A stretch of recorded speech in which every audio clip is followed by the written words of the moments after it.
நீளத்தை முடிந்தவரை அப்படியே வைத்திருக்கிறேன். நண்பர்களே, இன்றைய கதையில் உங்களை வரவேற்கிறோம். ஆனால் கதையை தொடங்குவதற்கு முன் கமெண்ட் செய்து எங்களிடம் நிச்சயம் சொல்லுங்கள், நீங்கள் எங்கள் வீடியோக்களை எங்கிருந்து பார்க்கிறீர்கள் என்று. மேலும் வீடியோவை லைக் செய்யுங்கள் மற்றும் சேனலை சப்ஸ்கிரைப் செய்ய மறக்காதீர்கள்.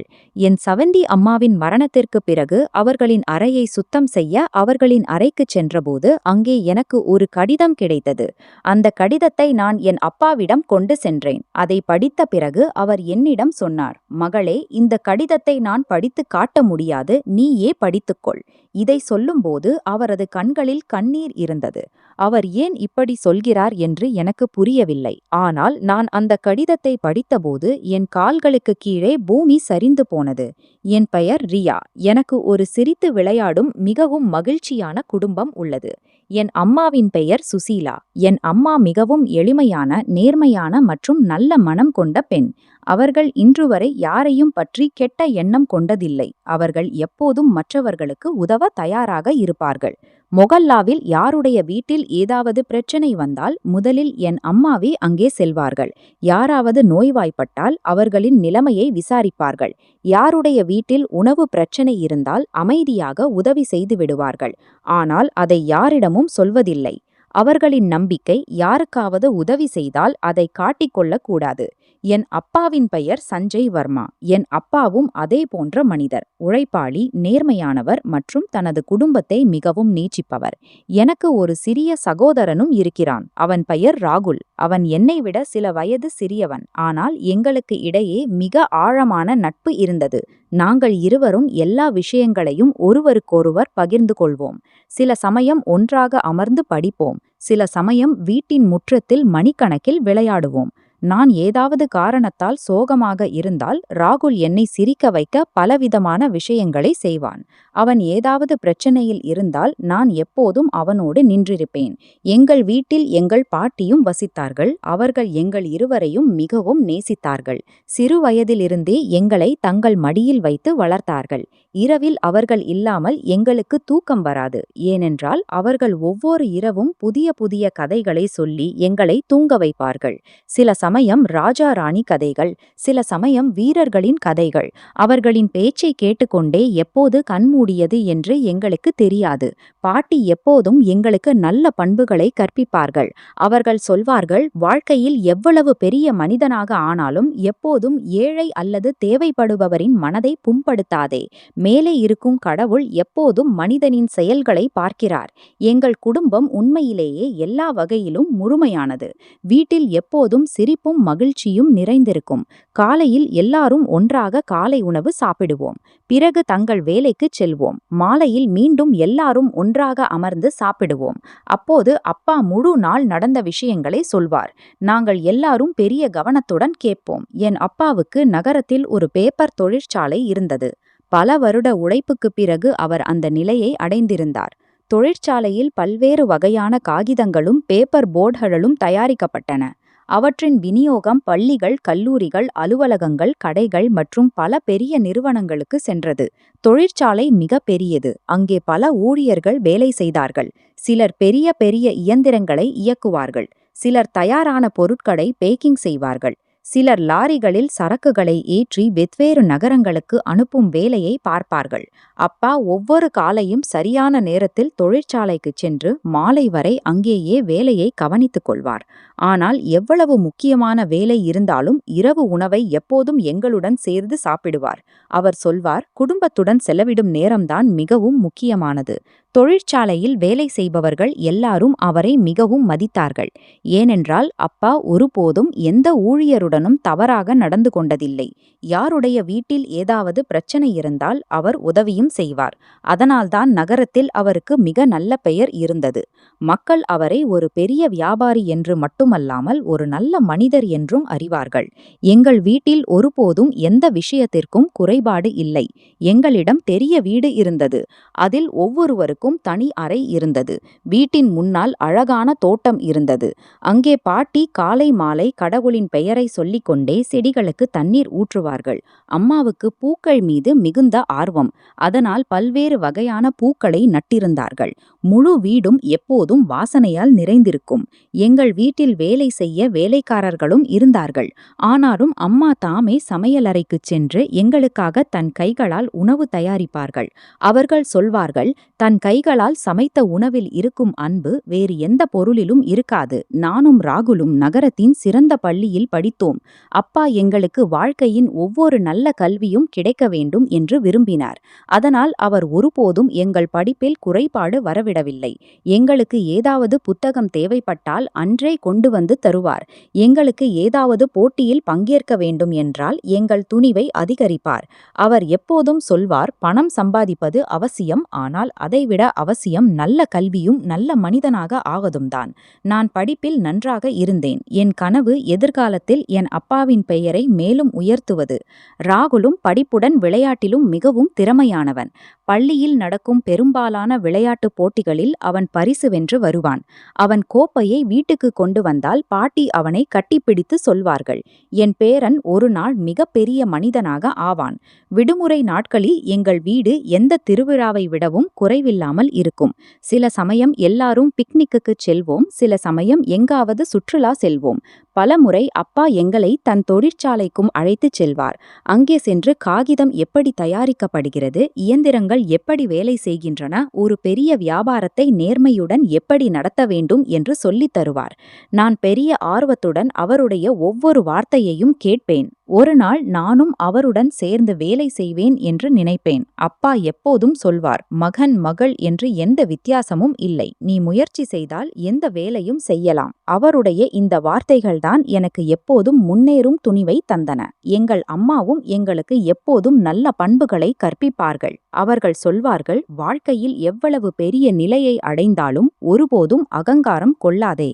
ஏனென்றால் அகங்காரம் மனிதனை உள்ளே இருந்து வெறுமையாக்கிவிடும். நாங்கள் எல்லாரும் ஒருவரையொருவர் மிகவும் நேசித்ததால் வீட்டில் ஒருபோதும் எந்த விஷயத்திற்காகவும் சண்டை சச்சரவு நடக்காது. யாருக்கு ஏதாவது தவறு நடந்தாலும் எல்லோரும் அமர்ந்து அன்போடு பேசி தீர்த்து கொள்வோம். உண்மையை சொல்ல வேண்டும் என்றால் எனக்கு தோன்றியது, ஒருவேளை எங்கள் வாழ்க்கை எப்போதும் இப்படி மகிழ்ச்சியால் நிறைந்திருக்கும், எந்த துன்பமும் எங்கள் வாசலுக்கு வராது என்று.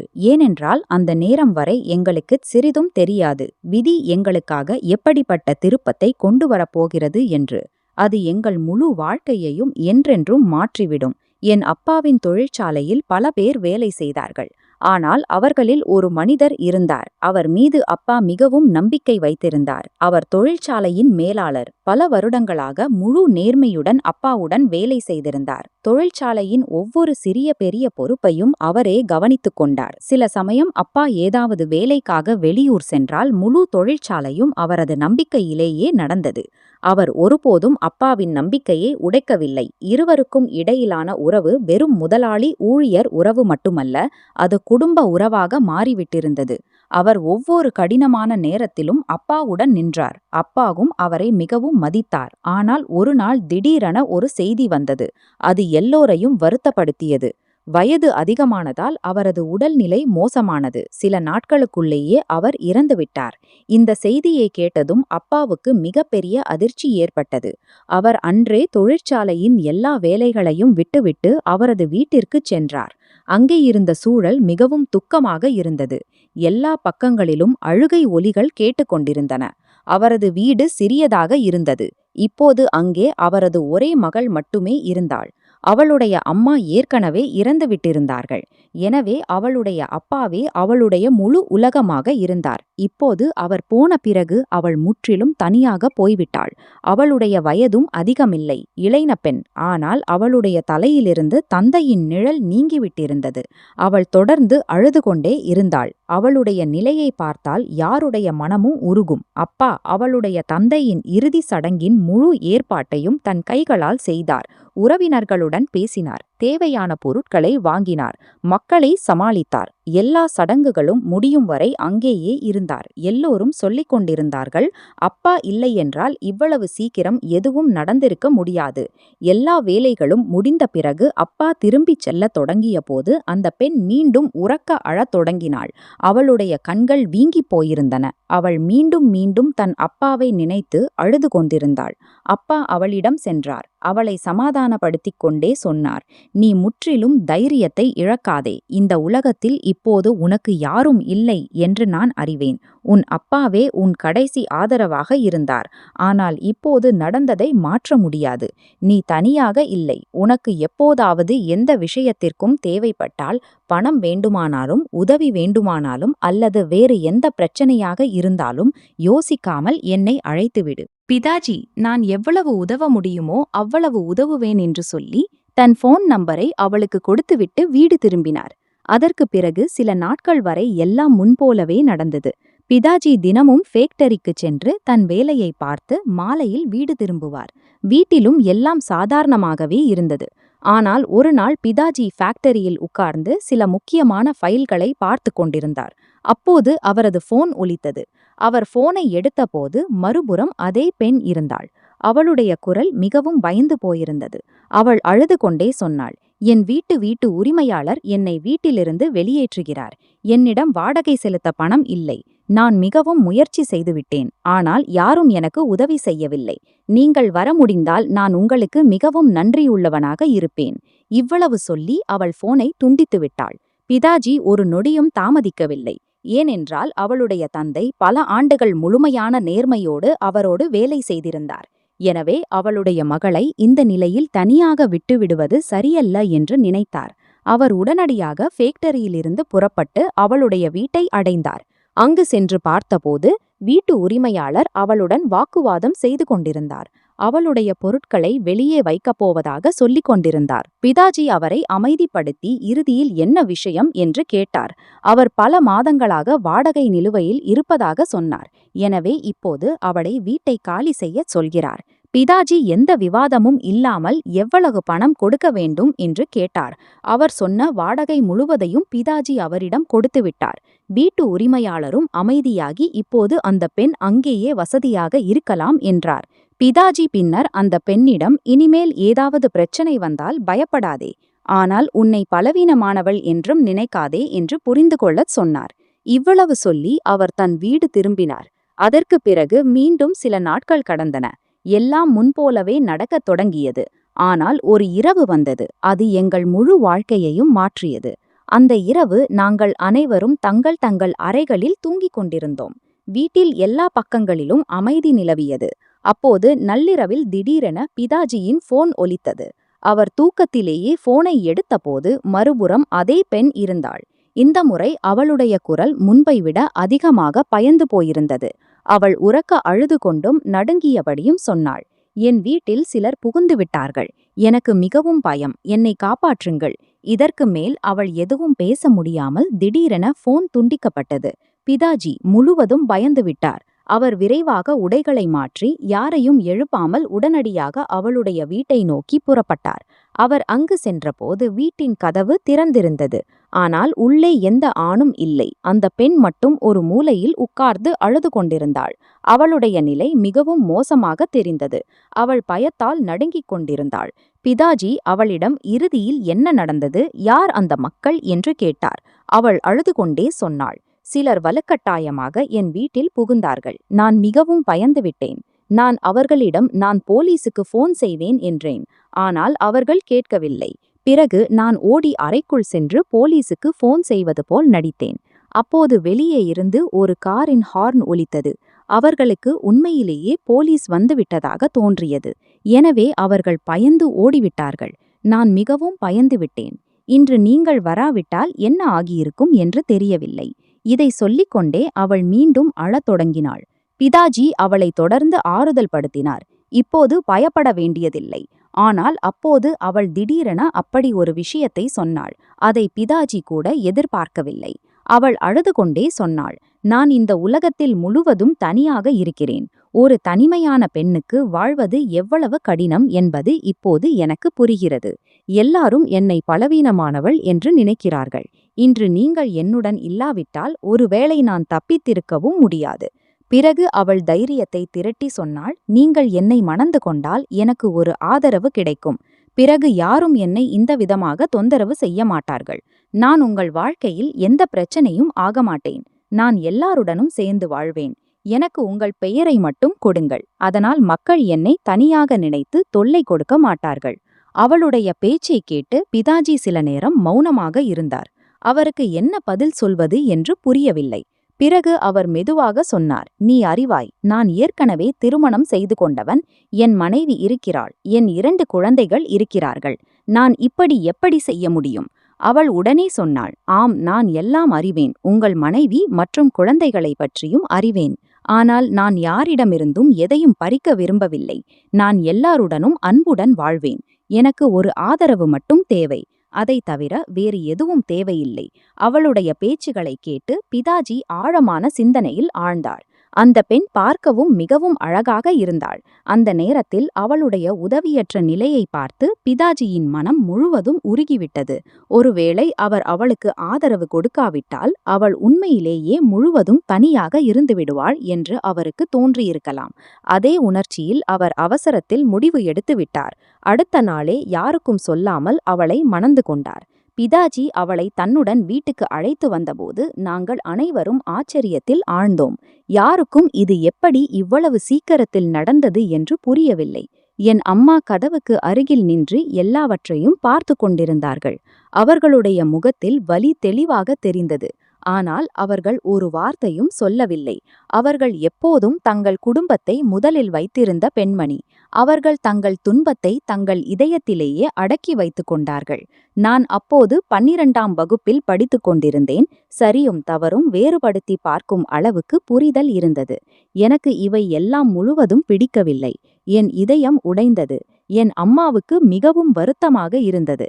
பிதாஜி வீட்டின் மேல் பகுதியில் அவளுக்கு தங்கும் ஏற்பாடு செய்தார். வேலையாட்களை கொண்டு அவளுடைய அறையை சுத்தம் செய்யச் செய்தார். புதிய பொருட்களை வைத்து அவளை அங்கேயே தங்கச் சொன்னார். நான் என்னை அடக்க முடியவில்லை. நான் அழுது கொண்டே பிதாஜியிடம் சென்று சொன்னேன், இறுதியில் அம்மா உங்களுக்கு என்ன செய்யவில்லை. அவர்கள் எப்போதும் உங்களுடன் இருந்தார்கள். ஒவ்வொரு கஷ்டத்திலும் உங்களுடன் நின்றார்கள். அப்படியிருந்தும் அவர்கள் இருக்கும்போதே நீங்கள் 2வது திருமணம் எப்படி செய்து கொண்டீர்கள்? நீங்கள் அம்மாவுடன் முழுவதும் நல்லது செய்யவில்லை. என் பேச்சுகளை கேட்டு பிதாஜி சில நேரம் மௌனமாக இருந்தார். பிறகு அவர் என் தலையில் கையை வைத்து மிக அமைதியான குரலில் சொன்னார், மகளே, நீ நினைப்பது போல் விஷயம் இல்லை. இவள் ஒரு கெட்ட பெண் அல்ல. இவள் வெறும் ஆதரவற்ற பெண். அவளுடைய தலையில் யாரும் இல்லை. நான் அவளை அன்பின் காரணமாக அல்ல, அவளுக்கு ஆதரவு கொடுக்கவே திருமணம் செய்தேன். அவளுக்கும் வாழும் உரிமை இருக்க வேண்டும். இந்த உலகத்தில் அவளுக்கு யாரும் இல்லை என்று ஒருபோதும் உணரக்கூடாது என்று நான் விரும்புகிறேன். நீங்கள் கொஞ்சம் நேரம் கொடுங்கள். ஒரு நாள் நீங்கள் என் பேச்சை புரிந்து கொள்ளலாம். ஆனால் அந்த நேரத்தில் என் இதயம் இந்த விஷயத்தை ஏற்க முழுவதும் தயாராக இல்லை. ஏனென்றால் எனக்கு என் அம்மாவின் கண்களில் உள்ள வலி மட்டும் தெரிந்தது. இந்த முடிவு எங்கள் வீட்டின் மகிழ்ச்சிகளை எப்போதும் மாற்றிவிட்டது என்று தோன்றியது. பிறகு நான் அழுது கொண்டே நேராக பாட்டியின் அறைக்குச் சென்றேன். என் மனதில் பல கேள்விகள் இருந்தன. அவற்றுக்கு எங்கும் பதில் கிடைக்கவில்லை. நான் பாட்டியிடம் உட்கார்ந்து சொன்னேன், பாட்டி, இறுதியில் பிதாஜி இதை என்ன செய்துவிட்டார்? அவர் ஏன் இப்படி செய்தார்? எங்கள் அம்மா அவருக்கு எப்போதும் ஆதரவு கொடுத்தார்கள். அப்படியிருந்தும் அவர் 2வது திருமணம் எப்படி செய்து கொண்டார்? பாட்டி என் தலையை அசைத்து என்னை அருகில் உட்கார வைத்து சொன்னாள், மகளே, நீ இன்னும் சிறியவள். எனவே இந்த விஷயத்தை முழுவதும் புரிந்து கொள்ள முடியவில்லை. நடந்தது முழுவதும் சரியல்ல என்று நான் சொல்லவில்லை. ஆனால் இப்போது நடந்துவிட்டதை மாற்றவும் முடியாது. நீ இப்போது உன் மனதை அமைதியாக வைத்துக்கொள். நான் உன் பிதாஜியுடன் பேசுவேன். அவர் இவ்வளவு பெரிய முடிவை எப்படி எடுத்தார் என்று கேட்பேன். பாட்டியின் பேச்சை கேட்டு எனக்கு கொஞ்சம் ஆறுதல் கிடைத்தது. ஏனென்றால் இந்த வீட்டில் யாராவது இந்த விஷயத்தை புரிந்து கொள்கிறார்கள் என்று தோன்றியது. சில நேரத்திற்கு பிறகு பாட்டி பிதாஜியை தன் அறைக்கு அழைத்தாள். பிதாஜியும் அவளுடைய முன் வந்து மௌனமாக உட்கார்ந்தார். பாட்டி அவரை நேரடியாக கேட்டாள், மகனே, நீ இவ்வளவு பெரிய முடிவை எடுப்பதற்கு முன் ஒரு முறையாவது உன் குடும்பத்தை பற்றி ஏன் யோசிக்கவில்லை? உனக்கு மனைவி இருக்கிறாள், உனக்கு குழந்தைகள் இருக்கிறார்கள். அப்படியிருந்தும் நீ இரண்டாவது திருமணம் செய்து கொண்டாயா? இறுதியில் இதற்கு என்ன அவசியம் இருந்தது? அப்போது பிதாஜி மிக அமைதியாக முழு விஷயத்தையும் பாட்டிக்கு சொன்னார். அவர் சொன்னார், அம்மா, நான் இந்த திருமணத்தை எந்த ஆசையிலோ அல்லது எந்த விருப்பத்திலோ செய்யவில்லை.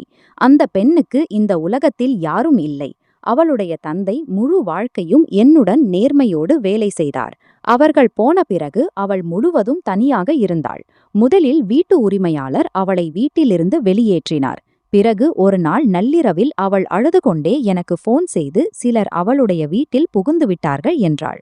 அந்த நேரத்தில் நான் அவளுக்கு உதவி செய்யாவிட்டால் ஒருவேளை முழு வாழ்க்கையும் என்னை மன்னித்துக் கொள்ள முடியாமல் போயிருக்கும். அப்போது எனக்கு இப்படி தோன்றியது, நான் அவளுக்கு ஆதரவு கொடுக்காவிட்டால் அவள் முழுவதும் உடைந்து விடுவாள். எனவே நான் அவளை மணந்து கொண்டேன். பாட்டி அவருடைய எல்லா பேச்சுகளையும் கவனமாக கேட்டாள். பிறகு மெத்துவாக சொன்னாள், மகனே, யாருக்காவது உதவி செய்வது மிகவும் நல்ல விஷயம். ஆனால் உதவி செய்ய வேறு பல வழிகளும் இருக்கின்றன. நீ அவளுடைய செலவை ஏற்கலாம், அவளுக்கு தங்கும் ஏற்பாடு செய்யலாம், உன் ஃபேக்டரியில் வேலை கொடுக்கலாம். ஆனால் திருமணம் செய்து கொள்வது ஒரே வழி அல்ல. நீ உன் மனைவி மற்றும் குழந்தைகளை பற்றியும் யோசித்திருக்க வேண்டும். பிதாஜி சில கணங்கள் மௌனமாக உட்கார்ந்திருந்தார். பிறகு அவர் ஆழமாக மூச்சுவிட்டு சொன்னார், அம்மா, நான் ஒப்புக்கொள்கிறேன். என்னிடமிருந்து அவசரத்தில் முடிவு எடுக்கப்பட்டது. அந்த நேரத்தில் என் மனம் சரியாக வேலை செய்யவில்லை. நான் அவளுடைய நிலையை பார்த்து மட்டும் கலங்கிவிட்டேன். அவள் அழுது கொண்டே என் வீட்டில் சிலர் புகுந்து விட்டார்கள் என்றபோது நான் அவளை தனியாக விட்டுவிட்டால் அவளுக்கு எதுவும் நடக்கலாம் என்று தோன்றியது. நான் அவளை அந்த மக்களின் நம்பிக்கையில் எப்படி விட்டுவிட முடியும்? எனவே அந்த நேரத்தில் எனக்கு சரியாக தோன்றிய முடிவையே எடுத்தேன். இப்போது நான் அவளை என் மனைவியாக ஏற்றுக்கொண்டு விட்டேன். அதனால் இப்போது நான் அவளை இந்த வீட்டிலிருந்து எங்கும் அனுப்ப முடியாது. பாட்டி அவருடைய பேச்சை கேட்டாள். ஆனால் அவளுடைய முகத்திலிருந்து தெளிவாகத் தெரிந்தது, அவள் இந்த முடிவில் மகிழ்ச்சி அடையவில்லை. இருந்தாலும் அவள் அதிகமாக விவாதிக்கவில்லை. ஏனென்றால் இப்போது நடந்துவிட்டதை மாற்ற முடியாது என்பது அவளுக்கும் புரிந்துவிட்டது. இறுதியில் பிதாஜி பாட்டியிடம் சொன்னார், அம்மா, நீங்கள் ஒருபோதும் கவலைப்படாதீர்கள். திவ்யா ஒரு தவறான பெண் அல்ல. அவள் மிகவும் நேர்மையானவள். அவள் இந்த வீட்டில் எல்லாருடனும் கலந்து வாழ்வாள். யாருக்கும் எந்த பிரச்சனையும் இருக்காது. மெதுவாக எல்லாம் சரியாகும். பாட்டி எந்த பதிலும் சொல்லவில்லை. வெறும் மௌனமாக உட்கார்ந்திருந்தாள். பிதாஜி அங்கிருந்து எழுந்து ஃபேக்டரி வேலைக்காக புறப்பட்டார். ஆனால் அவர் போன பிறகும் வீட்டின் சூழல் முன்போல் இல்லை. என் தம்பி ராகுலின் வயது அப்போது மிகக் குறைவு. அவனுக்கு இந்த விஷயங்களில் எந்த புரிதலும் இல்லை. அவனுக்கு வெறும் வீட்டில் ஒரு புதிய ஆன்ட்டி வந்துவிட்டாள் என்பது மட்டும்தான். அவன் சில நேரம் அவளிடம் செல்வான், சில நேரம் அம்மாவிடம் விளையாடுவான். எங்கள் வீட்டில் எவ்வளவு பெரிய மாற்றம் நடந்துவிட்டது என்பது அவனுக்கு தெரியாது. ஆனால் நான் எல்லாம் புரிந்து கொண்டிருந்தேன். என் அம்மாவும் எல்லாம் புரிந்து கொண்டிருந்தார்கள். அம்மா தன் முகத்தில் ஒருபோதும் எந்த புகாரையும் காட்டவில்லை. அவர்கள் எப்போதும் போல அதிகாலையில் எழுந்து முழு வீட்டின் வேலையை செய்து எல்லோருக்கும் சாப்பாடு செய்து பாட்டியின் மருந்தை கவனித்து ராகுலை பராமரித்து எதுவும் நடக்காதது போல் காட்ட முயன்றார்கள். வெளியிலிருந்து யாராவது எங்கள் வீட்டுக்கு வந்தால் இந்த வீட்டின் உள்ளே எவ்வளவு பெரிய புயல் நடந்து கொண்டிருக்கிறது என்பதை ஒருபோதும் உணர முடியாது. ஆனால் நான் என் அம்மாவை அதிகமாக இரவு நேரத்தில் பார்த்தேன். முழு வீடும் தூங்கிய பிறகு பலமுறை என் கண் திறந்துவிடும். மெதுவாக யாரோ அழுவது போன்ற சத்தம் கேட்கும். அம்மா மீண்டும் தனியாக உட்கார்ந்து அழுது கொண்டிருக்கிறார்கள் என்று புரிந்து கொள்வேன். பலமுறை நான் மௌனமாக அவர்களுடைய அறைக்கு வெளியே நின்று உள்ளே இருந்து அவர்களுடைய விசும்பல் சத்தங்களை கேட்பேன். அந்த நேரத்தில் என் இதயம் மிகவும் வலிக்கும். என் கண்களிலிருந்தும் கண்ணீர் வரும். நான் விரும்பினாலும் அவர்களிடம் செல்ல மாட்டேன். ஏனென்றால் நான் சென்றால் அவர்கள் தங்கள் கண்ணீரை மறைக்கத் தொடங்குவார்கள் என்று தோன்றும். என் அம்மா உண்மையிலேயே மிகவும் பொறுமையான பெண். அவர்கள் ஒருபோதும் யாருக்கு முன்னாலும் தங்கள் துன்பத்தை காட்டவில்லை. அவர்கள் ஒருபோதும் பிதாஜியுடன் சண்டை போடவில்லை. ஒருபோதும் உயர்ந்த குரலில் பேசவில்லை. வீட்டில் எந்த நாடகத்தையும் நடத்தவில்லை. அவர்கள் தங்கள் வலியை தங்கள் இதயத்திலேயே அடக்கி வைத்துக் கொண்டார்கள். ஒருவேளை அவர்கள் வெறும் தங்கள் குழந்தைகளுக்காகவே எல்லாவற்றையும் சகித்து கொண்டிருக்கலாம். ஏனென்றால் எங்கள் குடும்பம் முழுவதும் உடைந்துவிடக்கூடாது என்று அவர்கள் விரும்பவில்லை. ஆனால் அவர்களுடைய இதயத்தில் என்ன நடந்து கொண்டிருக்கும் என்பதை நான் நன்றாக புரிந்து கொண்டிருந்தேன். ஒரு பெண்ணுக்கு தன் சொந்த வீட்டில் தன் கணவனின் இரண்டாவது மனைவி வருவது எவ்வளவு பெரிய துன்பம் என்பதை அப்போதே நான் உணர முடிந்தது. என் வயது அதிகமில்லை என்றாலும் அம்மாவுடன் மிகப்பெரிய அநியாயம் நடந்துவிட்டது என்பதை புரிந்து கொள்ளும் அளவுக்கு புரிதல் இருந்தது. என் பிதாஜி திருமணம் செய்து கொண்ட பெண்ணின் பெயர் திவ்யா. ஆரம்பத்தில் அவள் எல்லாருடனும் மிகவும் இனிமையாக நடந்து கொண்டாள். அவள் பாட்டியின் பாதங்களை தொட்டாள். அம்மாவை டிடி என்று அழைத்தாள். என்னுடனும் அன்புடன் பேச்சினாள். ராகுலுக்கு சில நேரம் சாக்லேட் கொண்டு வருவாள். சில நேரம் ஏதாவது விளையாட்டுப் பொருள் கொடுப்பாள். அவள் எப்போதும் சிரித்துக்கொண்டே பேச்சுவாள். எல்லாருக்கும் அவள் மிகவும் நல்லவள் என்று தோன்றும்படி. வீட்டிற்கு ஏதாவது உறவினர் வந்தால் அவள் மிக எளிமையாக எல்லாரையும் சந்தித்து இந்த வீட்டில் அவளுக்கு எந்த புகாரும் இல்லை என்பது போல் காட்டுவாள். மேல் அறையில் தங்கியிருந்தாலும் அவள் அடிக்கடி கீழே வந்து எல்லாருடனும் உட்கார்ந்து பேசுவாள்.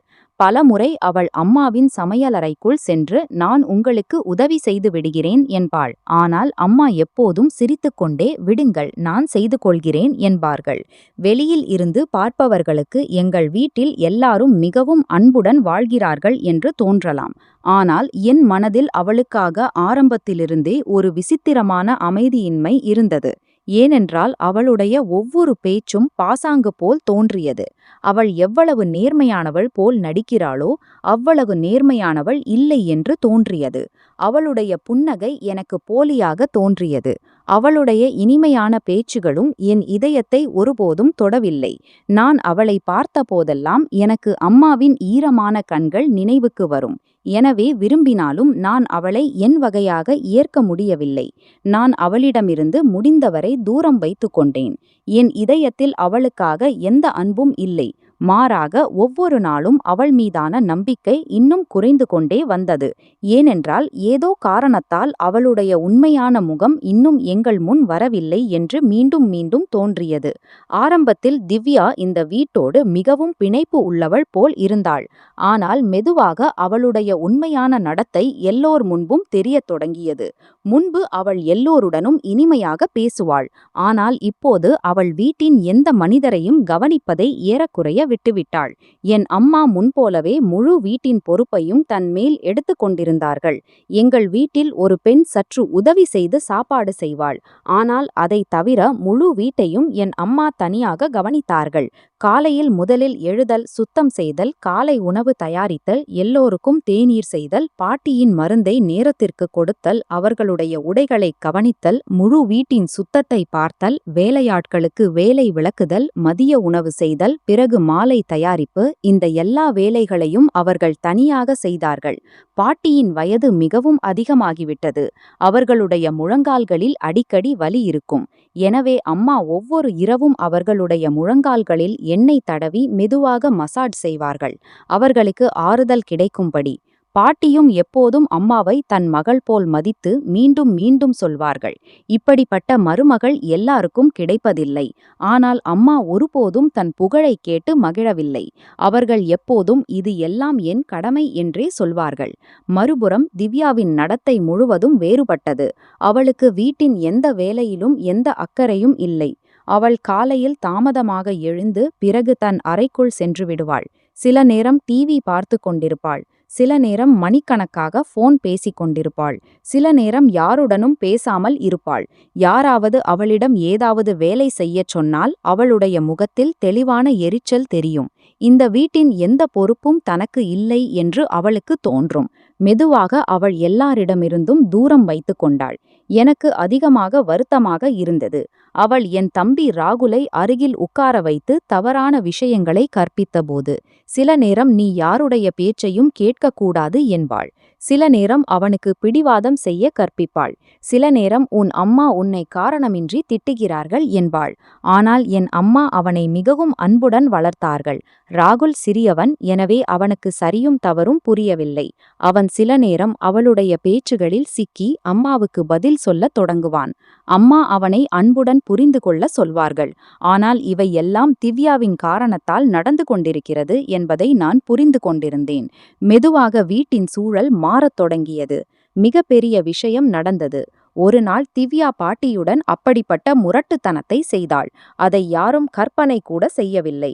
அன்று மதிய நேரம் அம்மா சமையலறையில் சாப்பாடு செய்து கொண்டிருந்தார்கள். நான் என் அறையில் படித்துக் கொண்டிருந்தேன். பாட்டி தன் அறையில் உட்கார்ந்திருந்தார்கள். அவர்களுக்கு தாகம் எடுத்தது. வெளியே நின்ற திவ்யாவிடம் அன்புடன் சொன்னார்கள், மகளே, கொஞ்சம் ஒரு கண்ணாடி தண்ணீர் கொடு. என் உடல்நிலை சரியில்லை போல் இருக்கிறது.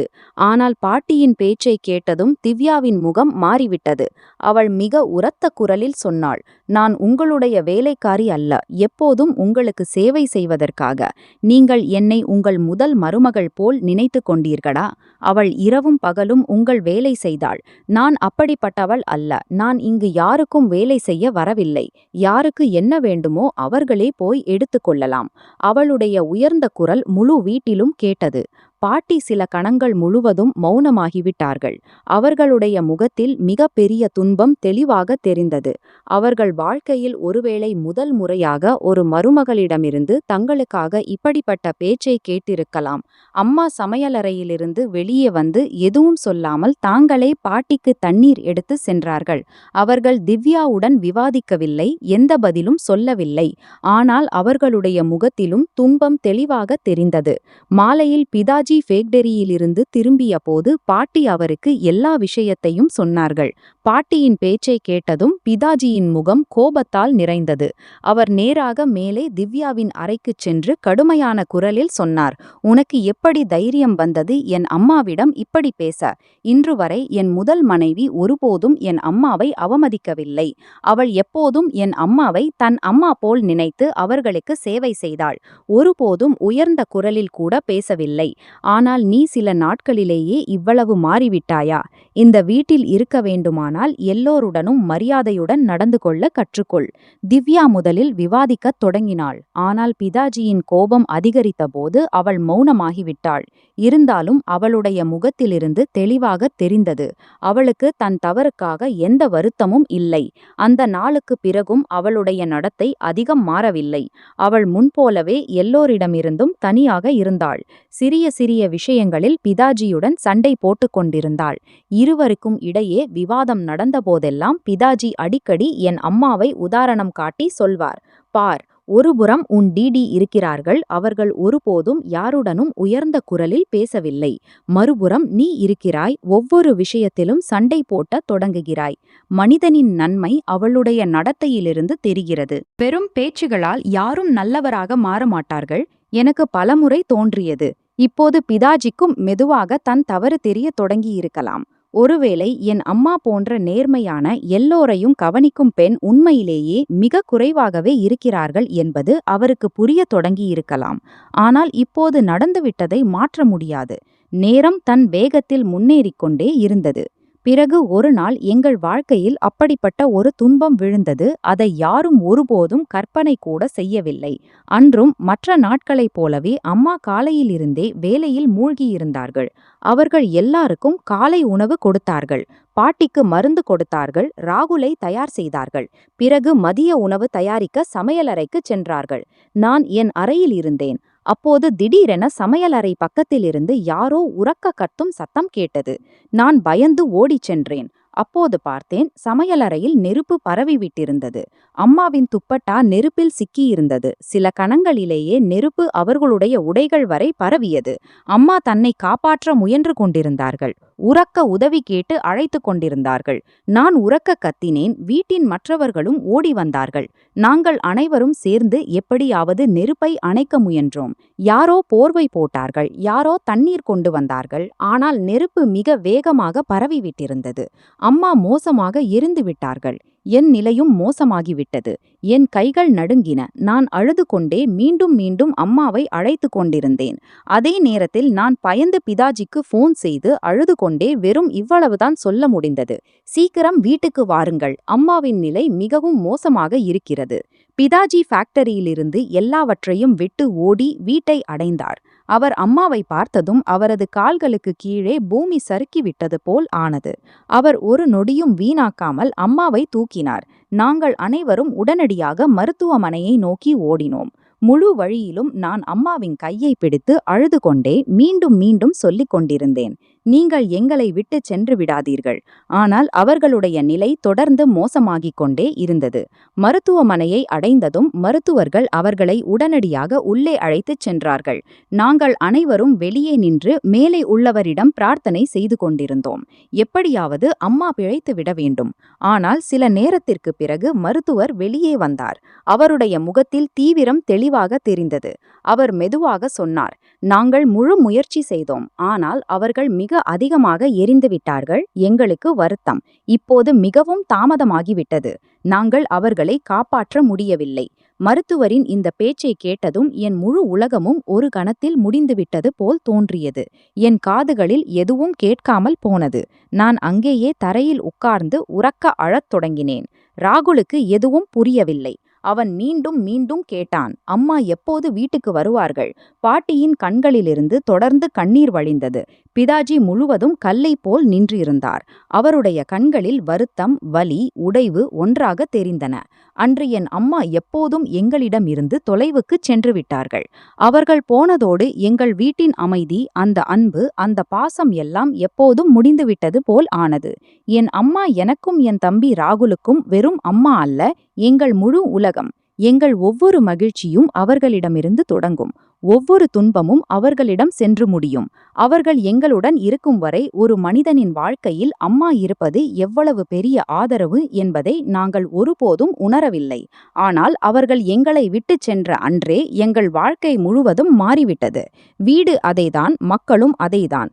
ஆனாலும் அந்த வீட்டின் எல்லா மகிழ்ச்சிகளும் அவர்களுடன் போய்விட்டது போல் தோன்றியது. ஒவ்வொரு மூலையும் வெறிச்சோடியது போல் தோன்றியது. ஒவ்வொரு பொருளும் எங்களுக்கு அம்மாவை நினைவூட்டியது. காலையில் எழுந்ததும் பழக்கம். முதலில் அம்மாவின் முகத்தை பார்ப்பது. அவர்கள் அன்புடன் எங்கள் தலையில் கை வைப்பார்கள். எங்களை எழுப்புவார்கள். எங்களுக்கு காலை உணவு செய்வார்கள். பள்ளி அல்லது கல்லூரிக்கு அனுப்புவதற்கு முன் கேட்பார்கள், எல்லாம் எடுத்துக்கொண்டாயா? இரவில் நாங்கள் இருவரும் தூங்கும் வரை எங்கள் அறைக்கு வந்து எங்களை பார்த்துச் செல்வார்கள். ஆனால் இப்போது காலை வந்தால் அம்மாவின் குரல் வராது. இரவு வந்தால் யாரும் எங்கள் அறைக்கு வந்து போர்வை போட மாட்டார்கள். மெதுவாக எங்களுக்கு புரியத் தொடங்கியது. வாழ்க்கையில் சிலர் இருக்கிறார்கள். அவர்களுடைய இடத்தை வேறு யாரும் ஒருபோதும் நிரப்ப முடியாது. அம்மா அவர்களில் ஒருவர். அவர்கள் போன பிறகு வீட்டில் யாராவது எங்களை அன்புடன் புரிந்து கொண்டால் அது வெறும் பாட்டிதான். அவர்களும் மிகவும் துன்பத்தில் இருந்தார்கள். ஏனென்றால் அவர்கள் தங்கள் பெரிய மருமகளையும் தங்கள் மகள் போன்ற தோழியையும் இழந்தார்கள். இருந்தாலும் அவர்கள் தங்கள் வலியை மறைத்து என்னையும் ராகுலையும் கவனிக்க முயன்றார்கள். பலமுறை இரவில் நான் மௌனமாக அவர்களுடைய அறைக்குச் சென்றால் அவர்கள் அம்மாவின் பழைய புகைப்படத்தை கையில் பிடித்து அழுது கொண்டிருப்பதை பார்ப்பேன். ஆனால் என்னை பார்த்ததும் உடனே தங்கள் கண்ணீரை துடைத்து சிரித்து கொண்டே சொல்வார்கள், வா மகளே, என் அருகில் உட்கார், எல்லாம் சரியாகும். ஆனால் அவர்களுடைய இதயத்தின் வலியும் என்னைப் போலவே இருக்கிறது என்பதை நான் புரிந்து கொள்வேன். பிதாஜியும் அம்மா போன பிறகு முன்போல் இல்லை. ஆரம்பத்தில் பல மாதங்களுக்கு அவருடைய முகத்தில் ஆழமான துன்பம் தெளிவாக தெரிந்தது. அவர் முன்போல் சிரிக்கவில்லை.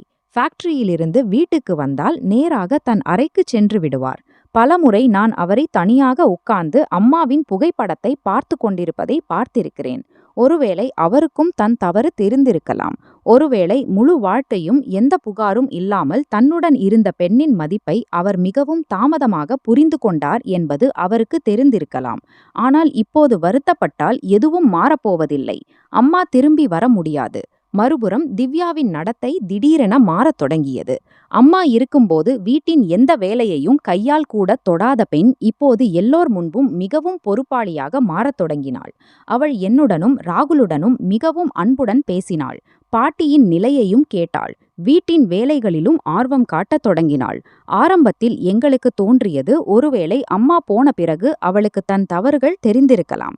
ஆனால் மெதுவாக புரியத் தொடங்கியது, அவளுடைய இந்த இனிமை வேறு காரணத்திற்காக. இப்போது முழு வீட்டின் சாவிகளும் அவளிடம் இருந்தன. சமையலறையிலிருந்து செலவு வரை ஒவ்வொரு முடிவையும் அவளே எடுக்கத் தொடங்கினாள். எந்த பொருள் வரும், எந்த பொருள் வராது, யாருடன் என்ன பேச வேண்டும், யார் வீட்டுக்கு வருவார், யார் வரமாட்டார், ஒவ்வொரு விஷயமும் அவள் அவளுடைய விருப்பப்படி நடக்கத் தொடங்கியது. முன்பு பிதாஜி ஒவ்வொரு சிறிய பெரிய விஷயத்திலும் பாட்டி மற்றும் அம்மாவின் கருத்தை கேட்பார். இப்போது அவர் நேராக திவ்யாவிடம் கேட்டு அவளுடைய முடிவையே ஏற்றுக்கொள்வார். மெதுவாக தோன்றியது, வீட்டின் உண்மையான உரிமையாளராக அவளே ஆகிவிட்டாள். பிதாஜியும் அவளுடைய பேச்சுகளில் அவ்வளவு சிக்கியிருந்தார். வேறு யாருடைய கருத்தும் அவருக்கு கேட்காத அளவுக்கு. நான் அல்லது பாட்டி ஏதாவது விஷயத்தில் ஏதாவது சொன்னால் அவர் அடிக்கடி சொல்வார், விடுங்கள், திவ்யா எப்படி சரியாக நினைக்கிறாளோ அப்படியே இருக்கட்டும். இந்த பேச்சுகளை கேட்டு எனக்கு மிகவும் வருத்தமாக இருந்தது. ஏனென்றால் என் அம்மா முழு வாழ்க்கையும் கவனித்து பார்த்து வைத்திருந்த வீட்டில் இப்போது அவர்களுடைய நினைவுகளுக்கும் எந்த மதிப்பும் இல்லை. ராகுலும் இப்போது மெதுவாக வளர்ந்து கொண்டிருந்தான். அவனுக்கு அம்மாவின் நினைவு வந்தாலும் நேரத்தோடு தன் வலியை உள்ளேயே அடக்கி வைக்க கற்றுக்கொண்டான். நானும் படிப்பில் என்னை மும்முரப்படுத்திக் கொள்ள முயன்றேன். அம்மாவின் நினைவுகள் என்னை எப்போதும் பலவீனப்படுத்தாதபடி. ஆனால் உண்மை இதுதான், எங்கள் இருவரின் இதயத்திலும் இருந்த வெறுமை ஒருபோதும் நிரம்பவில்லை. நேரம் மெதுவாக முன்னேறிக்கொண்டே இருந்தது. நாட்கள் மாதங்களாக மாறின, மாதங்கள் ஆண்டுகளாக மாறின. நாங்கள் இருவரும் எப்போது குழந்தை பருவத்திலிருந்து பெரியவர்களாக மாறினோம் என்பது எங்களுக்கே தெரியவில்லை. ஆனால் அம்மாவின் குறைபாடு எங்கள் இதயத்தில் எப்போதும் முதல் நாள் போலவே இருந்தது. மேலும் வரும் நாட்களில் எங்கள் வாழ்க்கையில் இன்னும் அப்படிப்பட்ட திருப்பங்கள் வரப்போகின்றன. அவை எங்கள் விதியை எப்போதும் மாற்றிவிடப் போகின்றன என்பது எங்களுக்கு சிறிதும் தெரியவில்லை. அம்மா போன பிறகு மெதுவாக நேரம் தன் வேகத்தில் முன்னேறத் தொடங்கியது. ஆனால் எங்கள் வீட்டின் களைப்பு எப்போதும் முடிந்துவிட்டது போல் ஆனது. முன்பு வீட்டின் ஒவ்வொரு மூலையிலும் அம்மாவின் இருப்பை உணர முடியும். அவர்களுடைய விருப்பமான பொருட்கள், அவர்களுடைய புடவைகள், அவர்களுடைய புத்தகங்கள், அவர்களுடைய பூஜை தட்டு, அவர்களுடைய வாசனை, எல்லா இடங்களிலும் அவர்களுடைய உணர்வை தந்தது. ஆனால் நேரத்தோடு திவ்யா வீட்டின் ஒவ்வொரு பொருளையும் மாற்றத் தொடங்கினாள். அம்மாவின் அலமாரி காலி செய்யப்பட்டது. அவர்களுடைய புடவைகள் வேறு இடத்தில் வைக்கப்பட்டன. அவர்களுடைய புகைப்படங்களும் வெறும் ஒரு அறைக்குள் மட்டுப்படுத்தப்பட்டன. சமையலறை பொருட்கள் மாறின. வீட்டின் அலங்காரம் மாறியது. திரைச்சீலைகள் மற்றும் தளபாடங்கள் வரை மாறின. இந்த வீட்டில் ஒருபோதும் அம்மா இல்லை போல் தோன்றியது. மெதுவாக முழு வீடும் திவ்யாவின் விருப்பப்படி நடக்கத் தொடங்கியது. இப்போது ஒவ்வொரு முடிவையும் அவளே எடுத்தாள். எந்த அறையில் என்ன இருக்கும், எந்த பொருள் வரும், எந்த பொருள் வராது, யாருடன் பேச வேண்டும், எல்லாம் அவளுடைய விருப்பப்படி நடக்கத் தொடங்கியது. நாங்கள் இரு சகோதர சகோதரிகளும் மௌனமாக எல்லாவற்றையும் பார்த்து கொண்டிருந்தோம். ஏனென்றால் இப்போது எங்கள் பேச்சை கேட்பவர் யாரும் இல்லை. பிதாஜியும் முன்போல் இல்லை. அவர் ஒவ்வொரு விஷயத்திலும் திவ்யாவின் கருத்தை கேட்கத் தொடங்கினார். மெதுவாக அவளுடைய பேச்சுகளின் தாக்கமும் அவர் மீது அதிகரித்து கொண்டே வந்தது. ஆனால் அம்மா போன சில மாதங்களுக்கு பிறகு திடீரென திவ்யாவுடன் சில விசித்திரமான விஷயங்கள் நடக்கத் தொடங்கின. ஆரம்பத்தில் யாரும் அந்த விஷயங்களில் அதிக கவனம் செலுத்தவில்லை. ஏனென்றால் ஒருவேளை அவள் துன்பம் அல்லது மன அழுத்தத்தால் இப்படி உணர்கிறாள் என்று தோன்றியது. ஆனால் மெதுவாக அவளுடைய நடத்தை இவ்வளவு வேறுபட்டது. வீட்டின் எல்லா மக்களும் ஆச்சரியத்தில் ஆழ்ந்தார்கள். அவள் பலமுறை தனியாக தன் அறையில் உட்கார்ந்து தன்னுடன் தானே பேசிக் கொண்டிருப்பாள். சில நேரம் சிரிக்கத் தொடங்குவாள். சில நேரம் திடீரென அழத் தொடங்குவாள். சில நேரம் காரணமின்றி பயந்து கதவை மூட்டிக்கொள்வாள். இரவு நேரத்தில் அவளுடைய நிலை இன்னும் விசித்திரமாக ஆகும். பலமுறை நள்ளிரவில் அவளுடைய உரத்த கத்தல் சத்தம் கேட்கும். நாங்கள் அனைவரும் பயந்து எழுந்து அவளுடைய அறை பக்கம் ஓடுவோம். அப்போது அவள் பயந்த நிலையில் படுக்கையில் உட்கார்ந்திருப்பாள். அவளுடைய முகம் வியர்வையால் ஈரமாயிருக்கும். அவள் நடுங்கிக் கொண்டிருப்பாள். பிதாஜி அவளிடம் மீண்டும் மீண்டும் கேட்பார், என்ன நடந்தது? இறுதியில் நீ இவ்வளவு பயந்து போய் இருக்கிறாயா? அப்போது அவள் பயந்த குரலில் சொல்வாள், எனக்கு தோன்றுகிறது, யாரோ வீட்டின் பின்னால் நின்றிருக்கிறான். யாரோ எப்போதும் என்னை பார்த்து கொண்டிருக்கிறான். என் ஒவ்வொரு அசைவிலும் கண் வைத்திருப்பது போல். நான் எங்கே சென்றாலும் யாரோ என் பின்னால் பின்னால் வருவது போல் உணர்கிறேன். பிதாஜி அவளை புரிந்து கொள்ளச் சொல்வார், அப்படி எதுவும் இல்லை. ஒருவேளை உனக்கு பிரம்மை ஏற்பட்டிருக்கலாம், அல்லது ஏதாவது கெட்ட கனவு கண்டு பயந்து விட்டிருக்கலாம். ஆனால் திவ்யா அவருடைய பேச்சை ஏற்க தயாராக இல்லை. அவள் மீண்டும் மீண்டும் இதையே சொல்வாள், இல்லை, நான் பொய் சொல்லவில்லை. யாரோ இருக்கிறான். அவன் என்னை அமைதியாக வாழவிடவில்லை. சில நாட்களுக்கு பிறகு அவளுடைய பேச்சுகள் இன்னும் விசித்திரமாக ஆனது. ஒரு காலை அவள் காலை உணவு மேசையில் திடீரென பயந்து சொன்னாள், நான் இரவு மிகவும் பயங்கரமான கனவு கண்டேன். நான் உங்கள் முதல் மனைவியை பார்த்தேன். அவள் என்னை உற்று பார்த்து கொண்டிருந்தாள். அவள் எனக்கு தீங்கு செய்ய விரும்புவது போல் தோன்றியது. அவளுடைய இந்த பேச்சுகளை கேட்டு சில கணங்கள் எல்லாரும் மௌனமாகிவிட்டார்கள். பிதாஜி உடனே அவளை அமைதிப்படுத்தி சொன்னார், நீ ஒருவேளை ஏதாவது கெட்ட கனவு கண்டிருக்கலாம். கனவுகளை உண்மை என்று நினைக்கக்கூடாது. நீ வீணாக உன்னை பயப்படுத்திக் கொண்டிருக்கிறாய். ஆனால் திவ்யாவின் பயம் குறையவில்லை. அவள் சொன்னாள், இல்லை, அது கனவு அல்ல. எனக்கு எல்லாம் முழுவதும் உண்மை போல் தோன்றியது. அவள் என் முன் நின்று என்னை பார்த்து கொண்டிருப்பது போல் உணர்ந்தேன். பிதாஜி மீண்டும் அவளை புரிந்து கொள்ளச் சொன்னார். இப்படிப்பட்ட விஷயங்களை மனதிலிருந்து வெளியேற்று ஓய்வெடு. ஆனால் அதற்கு பிறகும் அவளுடைய நடத்தை சாதாரணமாக இல்லை. இப்போது அவள் தினமும் இப்படிப்பட்ட பேச்சுகளையே பேசத் தொடங்கினாள். சில நேரம் திடீரென சமையலறை பக்கம் பார்த்து அங்கே யாரோ நின்றிருக்கிறான் என்பாள். சில நேரம் ஹால் பக்கம் சுட்டிக்காட்டி இப்போதுதான் யாரோ இங்கிருந்து கடந்து சென்றான் என்பாள். நாங்கள் அனைவரும் போய் பார்த்தால் அங்கே யாரும் இருக்க மாட்டார்கள். பாட்டி சொல்வார்கள், ஒருவேளை இவளுடைய மனம் சரியில்லை, அதனால் இப்படிப்பட்ட விஷயங்கள் உணர்கிறாள். ஆனால் திவ்யா ஒவ்வொரு முறையும் இதையே சொல்வாள், நான் பார்ப்பது உண்மை. ஒரு நாள் விஷயம். நான் மாலை நேரத்தில் கூரையில் உலர்ந்திருந்த துணிகளை இறக்கச் சென்றிருந்தேன். வானிலை முழுவதும் அமைதியாக இருந்தது. மேலே வேறு யாரும் இல்லை. நான் துணிகளை எடுத்துக் கொண்டிருந்தேன். அப்போது என் பார்வை படிக்கட்டுகளுக்கு அருகில் நின்ற திவ்யா மீது பட்டது. அவள் ஏதோ காணாத நபரை பார்த்து தொடர்ந்து பேசிக் கொண்டிருந்தாள். அவளுடைய குரல் நடுங்கியது. அவள் மீண்டும் மீண்டும் கைகளை கூப்பினாள். அவள் அழுது கொண்டே சொல்லிக் கொண்டிருந்தாள், என்னை கொல்லாதீர்கள். என்னிடம் தவறு நடந்துவிட்டது. நான் என் தவறை ஒப்புக்கொள்கிறேன். என்னை மன்னியுங்கள். இனிமேல் நான் இப்படி செய்ய மாட்டேன். அவளுடைய நிலையை பார்த்து நான் பயந்துவிட்டேன். ஏனென்றால் அவளுடைய முன் எனக்கு யாரும் தெரியவில்லை. நான் விரைவாக அவளிடம் சென்று கேட்டேன், உங்களுக்கு என்ன ஆயிற்று? நீங்கள் யாருடன் பேசிக் கொண்டிருக்கிறீர்கள்? இங்கே யாரும் இல்லை. அவள் என்னை பார்த்ததும் அவளுடைய முகத்தின் நிறம் போய்விட்டது.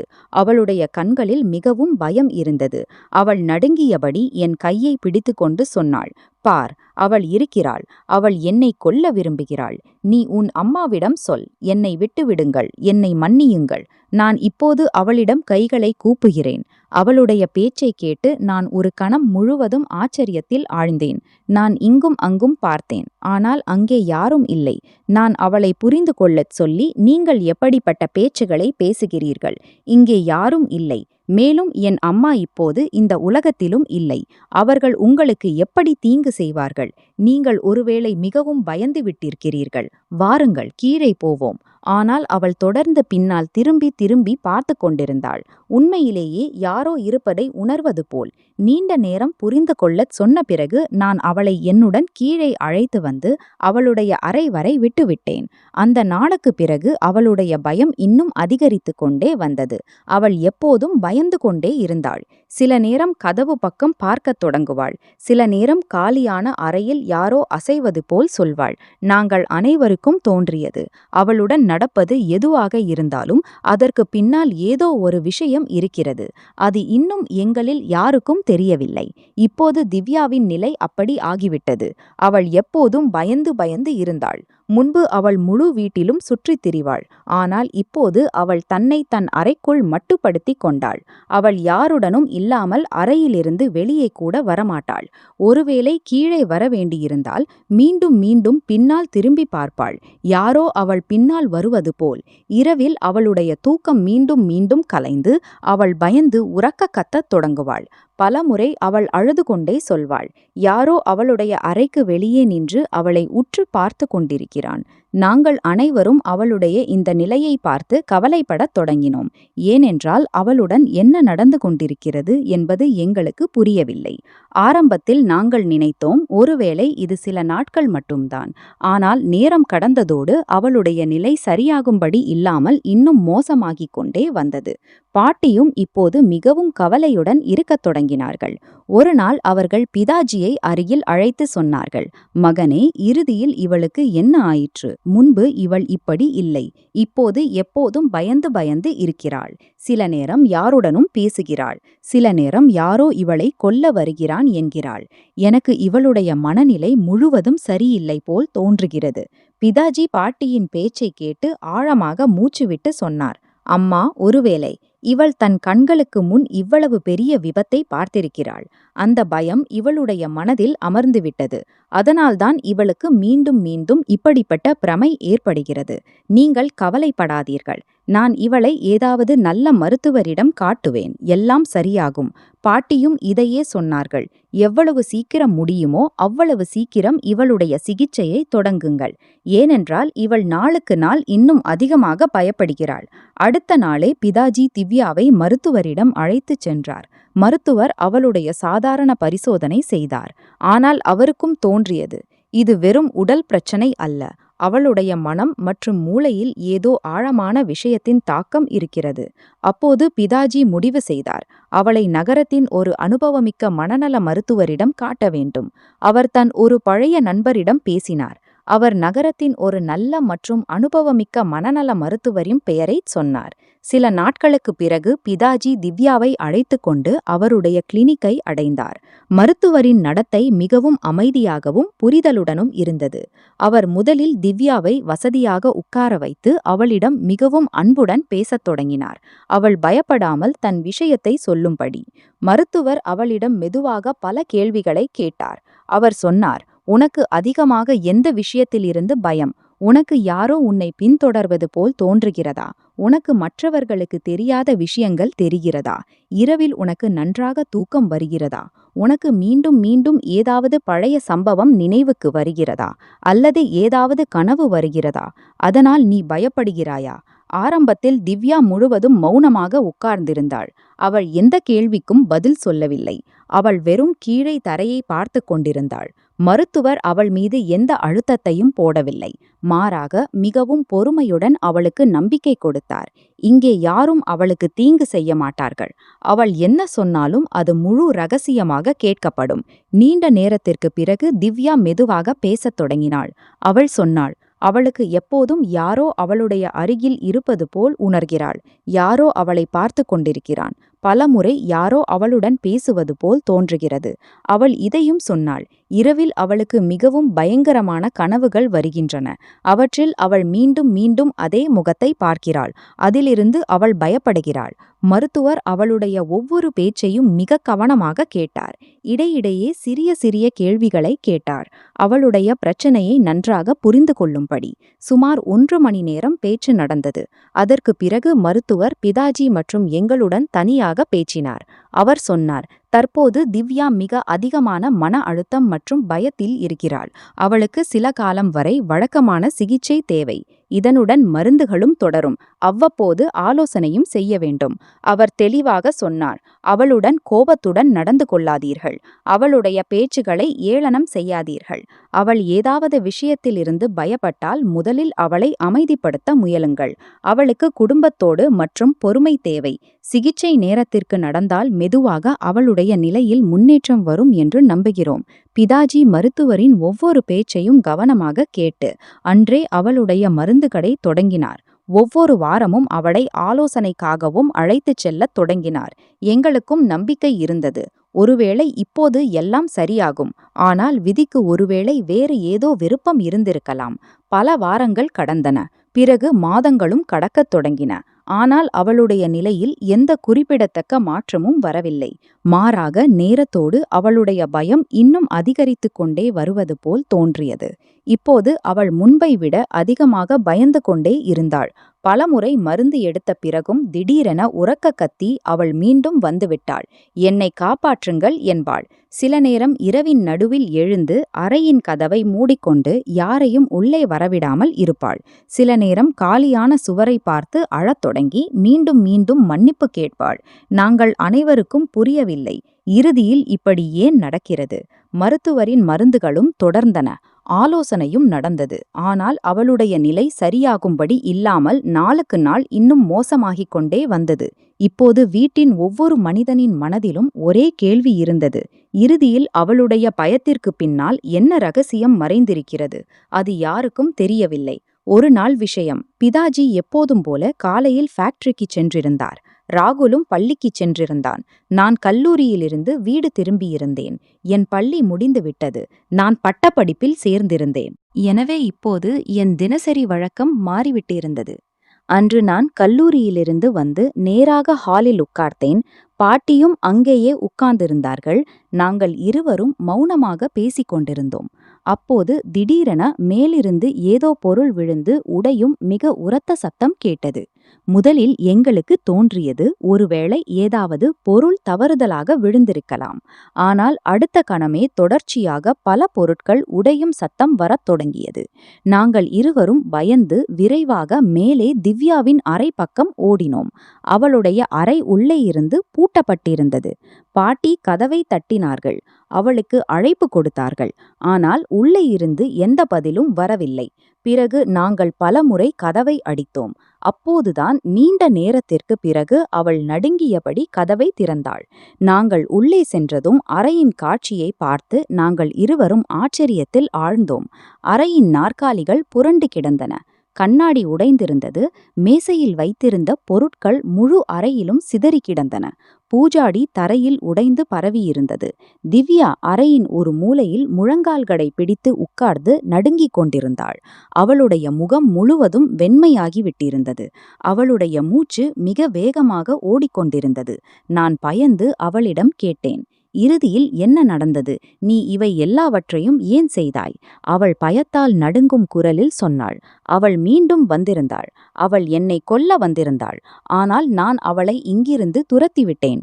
நீங்கள் என்னை காப்பாற்றுங்கள். அவள் என்னை விடமாட்டாள். அவள் என்னை கொன்று விடுவாள். அவள் மீண்டும் மீண்டும் இதையே திருப்பி திருப்பி சொல்லிக் கொண்டிருந்தாள்.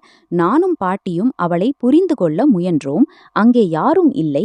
ஆனால் அவள் எங்கள் ஒரு பேச்சையும் ஏற்க தயாராக இல்லை.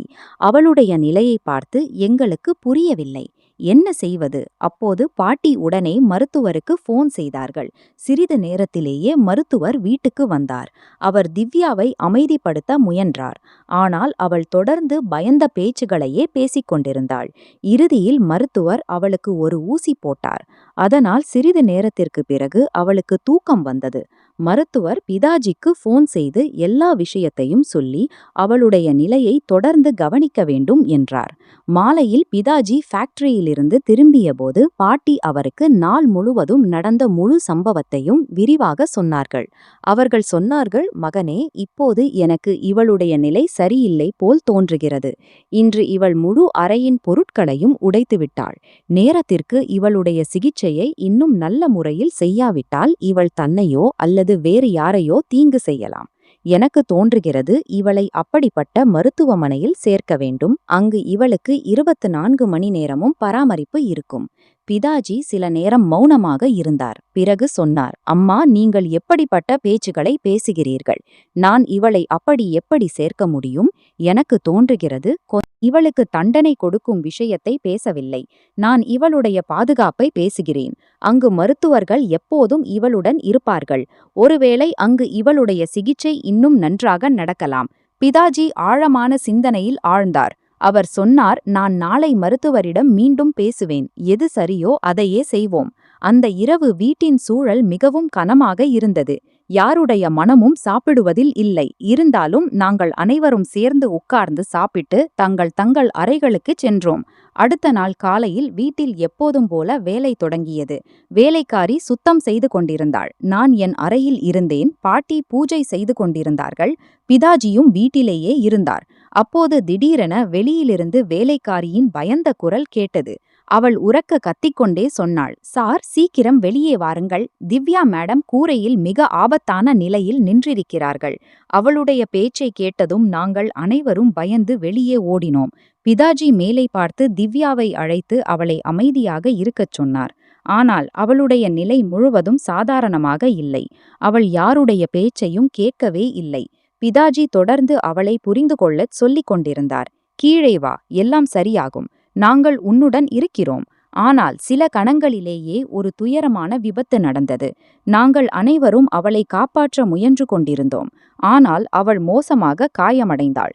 பிதாஜியும் வீட்டின் மக்களும் ஒரு நொடியும் வீணாக்காமல் அவளை உடனடியாக மருத்துவமனைக்கு அழைத்து ஓடினார்கள். மருத்துவர்கள் முழு முயற்சி செய்தார்கள். ஆனால் அவளுடைய காயங்கள் மிக மோசமாக இருந்தன. இறுதியில் மருத்துவர்கள் அவளை காப்பாற்ற முடியவில்லை என்று சொன்னார்கள். அந்த செய்தி முழு வீட்டையும் மீண்டும் ஆழமான அதிர்ச்சியில் தள்ளிவிட்டது. சில நாட்களுக்குப் பிறகு அவளுடைய இறுதிச் சடங்குகளின் எல்லா சடங்குகளும் முடிந்துவிட்டன. ஆனால் என் மனதில் மீண்டும் மீண்டும் ஒரே கேள்வி எழுந்தது. இறுதியில் என்ன விஷயம் அவளை இவ்வளவு பயப்படுத்தினது? ஒரு மாலை நான் பிதாஜியிடம் இதையே கேட்டேன். நான் சொன்னேன், பிதாஜி, இறுதியில் என்ன நடந்தது? அவளுடைய நிலை இவ்வளவு மோசமானது. அவள் உங்களிடம் ஏதாவது சொல்லவில்லையா? பிதாஜி வருத்தத்துடன் சொன்னார், இல்லை மகளே, நான் அவளிடம் பலமுறை கேட்டிருக்கிறேன். அவள் தன் மனதின் விஷயத்தை சொல்ல வேண்டும் என்று விரும்பினேன். ஆனால் ஒவ்வொரு முறையும் அவள் மௌனமாகி விடுவாள், அல்லது வெறும் இவ்வளவுதான் சொல்வாள். யாரோ அவளை விடவில்லை. அதைத் தவிர அவள் ஒருபோதும் தெளிவாக எதுவும் சொல்லவில்லை. அவருடைய பேச்சைக் கேட்டு என் மனம் இன்னும் அமைதியற்று ஆனது. சில நாட்களுக்குப் பிறகு நான் நினைத்தேன், இப்போது அவளுடைய அறையை சுத்தம் செய்ய வேண்டும். நான் அவளுடைய மேல் அறைக்குச் சென்றேன். அங்கே இன்னும் அவளுடைய பல பொருட்கள் அப்படியே வைக்கப்பட்டிருந்தன. நான் மெதுவாக அலமாரியை சரி செய்யத் தொடங்கினேன். பிறகு படுக்கையின் போர்வையை மாற்றத் தொடங்கினேன். அப்போது தலையணையின் கீழே எனக்கு ஒரு மடித்த கடிதம் தெரிந்தது. அது மிகவும் கவனமாக வைக்கப்பட்டிருந்தது. யாரோ வேண்டுமென்றே அதை மறைத்திருப்பது போல். என் இதயம் உரக்கத் துடிக்கத் தொடங்கியது. நான் உடனே அந்த கடிதத்தை எடுத்து கீழே பிதாஜியிடம் கொண்டு சென்றேன். நான் சொன்னேன், பிதாஜி, எனக்கு அவளுடைய அறையிலிருந்து இந்த கடிதம் கிடைத்தது. ஒருவேளை அவள் எழுதியிருக்கலாம். பிதாஜி நடுங்கும் கைகளால் அந்த கடிதத்தை எடுத்து வாசிக்கத் தொடங்கினார். அவர் முன்னேறிச் செல்ல செல்ல அவருடைய கண்களிலிருந்து கண்ணீர் வழிந்தது. அவருடைய முகம் மாறிவிட்டது. நான் பயந்து கேட்டேன், பிதாஜி, இதில் என்ன எழுதப்பட்டிருக்கிறது? அவர் சில கணங்கள் என்னை பார்த்தார். பிறகு மெல்லிய குரலில் சொன்னார், மகளே, நீயே இதை வாசித்துக்கொள். நான் அவருடைய கையிலிருந்து அந்த கடிதத்தை எடுத்தேன். அதன் முதல் வரிகளை வாசிக்கத் தொடங்கியதும் என் கால்களுக்கு கீழே பூமி சறுக்கிவிட்டது போல் ஆனது. ஏனென்றால் அதில் எழுதப்பட்டிருந்த உண்மையை நான் ஒருபோதும் கற்பனை கூட செய்யவில்லை. அந்த கடிதத்தில் எழுதப்பட்டிருந்தது, இந்த கடிதம் உங்கள் எல்லோர் கைகளிலும் சேரும் வரை ஒருவேளை நான் இந்த உலகத்தில் இருக்க மாட்டேன். முதலில் நான் உங்கள் எல்லாரிடமும் மன்னிப்பு கேட்க விரும்புகிறேன். ஏனென்றால் நான் அப்படிப்பட்ட ஒரு பாவம் செய்தேன். அதற்கு மன்னிப்பு ஒருவேளை எனக்கு ஒருபோதும் கிடைக்காது. நான் இத்தனை நாட்களாக அப்படிப்பட்ட ஒரு உண்மையுடன் வாழ்ந்தேன். அது என்னை உள்ளே இருந்து அழித்துவிட்டது. இப்போது இறப்பதற்கு முன் அந்த உண்மையை உங்கள் எல்லாரிடமிருந்தும் மறைத்துச் செல்ல விரும்பவில்லை. நான் மிக பெரிய தவறு செய்தேன். ஒருவேளை இன்று என்னுடன் நடப்பது அதன் தண்டனையே. அதற்கு பிறகு கடிதத்தில் எழுதப்பட்டிருந்ததை வாசிக்கும்போது என் கைகள் நடுங்கத் தொடங்கின. அதில் எழுதப்பட்டிருந்தது, அன்று சமையலறையில் நடந்த விபத்து எந்த விபத்தும் அல்ல. எல்லாம் முன்பே யோசித்து புரிந்து கொள்ளப்பட்டது. அவள் எழுதியிருந்தாள், அன்று அவள் வேண்டுமென்றே சமையலறையில் கேஸை திறந்துவிட்டிருந்தாள். என் அம்மா சாப்பாடு செய்ய வரும்போது கேஸ் பரவி பெரிய விபத்து நடக்கும்படி அவள் எழுதியிருந்தாள்.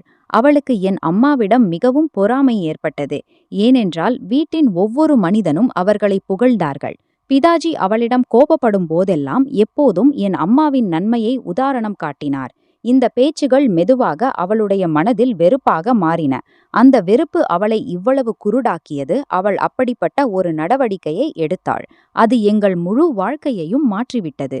அவள் கடிதத்தில் எழுதியிருந்தாள், அம்மா இறந்த அன்று அவளுக்கு தோன்றியது, இப்போது எல்லாம் அவளுடைய மனதின்படி நடக்கும். ஆனால் அப்படி நடக்கவில்லை. அந்த நாளுக்குப் பிறகு அவளுக்கு அமைதியான தூக்கம் வரவே இல்லை. ஒவ்வொரு இரவும் அவளுக்கு பயங்கரமான கனவுகள் வரத் தொடங்கின. முதலில் அவளுக்கு வெறும் கனவுகளில் என் அம்மா தெரிந்தாள். ஆனால் பிறகு அவளுக்கு உணரத் தொடங்கியது, அம்மா எப்போதும் அவளுடைய அருகில் இருப்பது போல். சில நேரம் யாரோ அவள் பின்னால் நின்றிருப்பது போல் தோன்றும். சில நேரம் யாரோ அவளை உற்று பார்ப்பது போல் தோன்றும். சில நேரம் யாரோ அவளிடம் தன் செயலுக்கான கணக்கு கேட்பது போல் உணரும். அவள் எழுதியிருந்தாள், ஒருவேளை இது அவளுடைய சொந்த பாவத்தின் சுமை. அது ஒவ்வொரு நாளும் அவளை உள்ளே இருந்து உடைத்து கொண்டிருந்தது. அவள் இதையும் எழுதியிருந்தாள், வீட்டின் எல்லா மக்களும் நினைத்தார்கள் அவள் வெறும் பிரம்மையில் வாழ்கிறாள். ஆனால் அவளுக்கு அந்த பயம் முழுவதும் உண்மை போல் இருந்தது. அவள் எழுதியிருந்தாள், அந்த இரவு அவள் பாட்டி மற்றும் பிதாஜியின் பேச்சை கேட்டாள். அவளை அப்படிப்பட்ட மருத்துவமனையில் சேர்க்கலாம். அங்கு அவளுக்கு தொடர்ந்து பராமரிப்பு இருக்கும். அந்த இரவு அவளுக்கு தோன்றியது, இப்போது அவளிடம் எதுவும் மீதமில்லை. அவள் எழுதியிருந்தாள், அவள் தன் செயலின் சுமையைச் சுமந்து இனிமேல் வாழ முடியாது. எனவே இறப்பதற்கு முன் உண்மையைச் சொல்லி எல்லாரிடமும் மன்னிப்பு கேட்க விரும்புகிறாள். கடிதத்தின் இறுதியில் அவள் எழுதியிருந்தாள், முடிந்தால் என்னை மன்னியுங்கள். இருந்தாலும் நான் அறிவேன். நான் செய்ததற்கு பிறகு ஒருவேளை நான் மன்னிப்புக்கு தகுதியற்றவள். இவ்வளவு வாசிக்கும்போது என் கண்களிலிருந்து தொடர்ந்து கண்ணீர் வழிந்தது. என் கால்களுக்கு கீழே பூமியே சறுக்கிவிட்டது போல் தோன்றியது. நாங்கள் இத்தனை நாட்களாக வெறும் நோயாளியாக நினைத்த மனிதனின் உள்ளே இவ்வளவு பெரிய ரகசியம் மறைந்திருந்தது. இந்த விஷயத்தை எங்களில் யாரும் ஒருபோதும் நினைத்துக்கூட பார்க்கவில்லை. இப்போது எனக்கு புரிந்தது. என் அம்மா எங்களிடமிருந்து ஏதாவது விபத்தின் காரணமாக அல்ல, யாரோ ஒருவரின் வெறுப்பின் காரணமாக தொலைவுக்குச் சென்றார்கள். நான் அங்கேயே மௌனமாக உட்கார்ந்தேன். கடிதம் என் கைகளிலிருந்து கீழே விழுந்தது. பாட்டி என் முகத்தை பார்த்தபோது அவர்கள் கடிதத்தை எடுத்து தாங்களே வாசித்தார்கள். அவர்கள் முன்னேறிச் செல்லச் செல்ல அவர்களுடைய கண்களிலிருந்தும் கண்ணீர் வழிந்தது. அவர்கள் சொல்லிக் கொண்டிருந்தார்கள், இந்த உண்மை முன்பே தெரிந்திருந்தால் ஒருவேளை பல விஷயங்கள் வேறுபட்டிருக்கும். பிதாஜி முழுவதும் மௌனமாக உட்கார்ந்திருந்தார். அவர் ஒரு வார்த்தை கூட சொல்லவில்லை. அவருடைய கண்களில் வெறும் வருத்தம் மற்றும் வலி தெளிவாக தெரிந்தன. ஒருவேளை அவருக்கு தன் வாழ்க்கையின் ஒவ்வொரு முடிவும் நினைவுக்கு வந்திருக்கலாம்.